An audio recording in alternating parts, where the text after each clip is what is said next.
Fire needs oxygen. Why grievance is the ego's favorite accelerant. Fire is never mysterious. It is honest, mechanical, and unforgiving. It requires a source. It requires oxygen. It requires fuel. Remove any one of those, and the fire collapses on its own. No debate, no drama, no negotiation. Fire does not persist because it is angry. It persists because it is being fed. And this is why fire has always been such a perfect metaphor for the ego's thought system.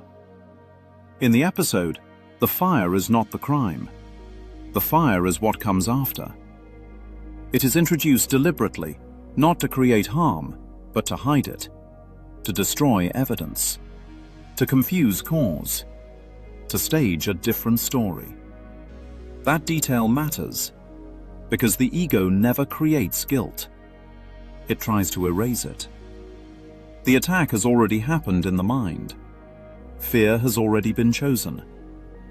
The fire is just the distraction meant to make the scene unreadable. Investigators say that when fire is introduced into a crime scene, it makes the investigation 10 times harder. That line deserves to be underlined, because the same principle governs perception.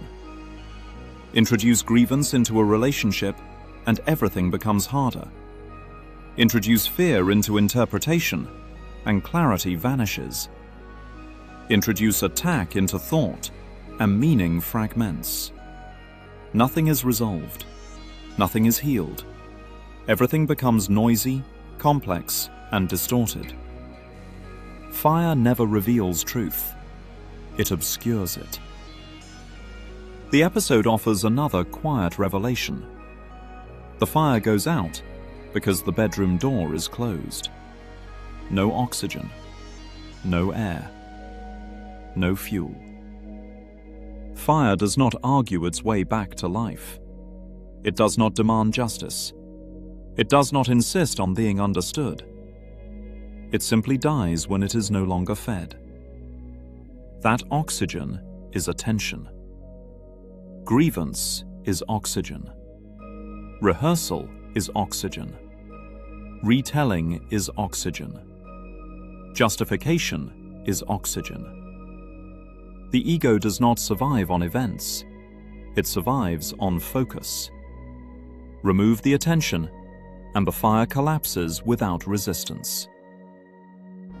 The episode casually repeats one of the most dangerous cultural lies, that love and lust are what cause people to destroy one another. This confusion is not accidental. Love does not escalate. Love does not explode. Love does not punish rejection. Lust seeks possession. Fear seeks control. The ego seeks certainty through domination. Calling that love is part of the fire. Mislabeling is accelerant. Here is the deepest pivot. Fire always has a source. The ego does not. That is why it is frantic. That is why it stages scenes. That is why it tries to burn the trail behind it. The ego cannot trace itself back to truth, so it destroys evidence instead. But this strategy always fails. Fire cannot erase what is real, and illusion cannot erase cause. What is true always survives the flames. The most revealing moments are never emotional. They are informational. The perpetrator knows details that were never shared, specifics that should not be known. Fire destroys surfaces. It does not destroy memory. The mind always knows what it believes. The episode ends with a familiar fear, that there are hundreds and hundreds of monsters still out there, that safety is temporary, that vigilance must never rest. But this fear misses the actual lesson. There are not hundreds of predators. There is one thought system repeating itself, and it only survives where it is fed. Fire never creates the crime. It only reveals how desperate the cover-up is.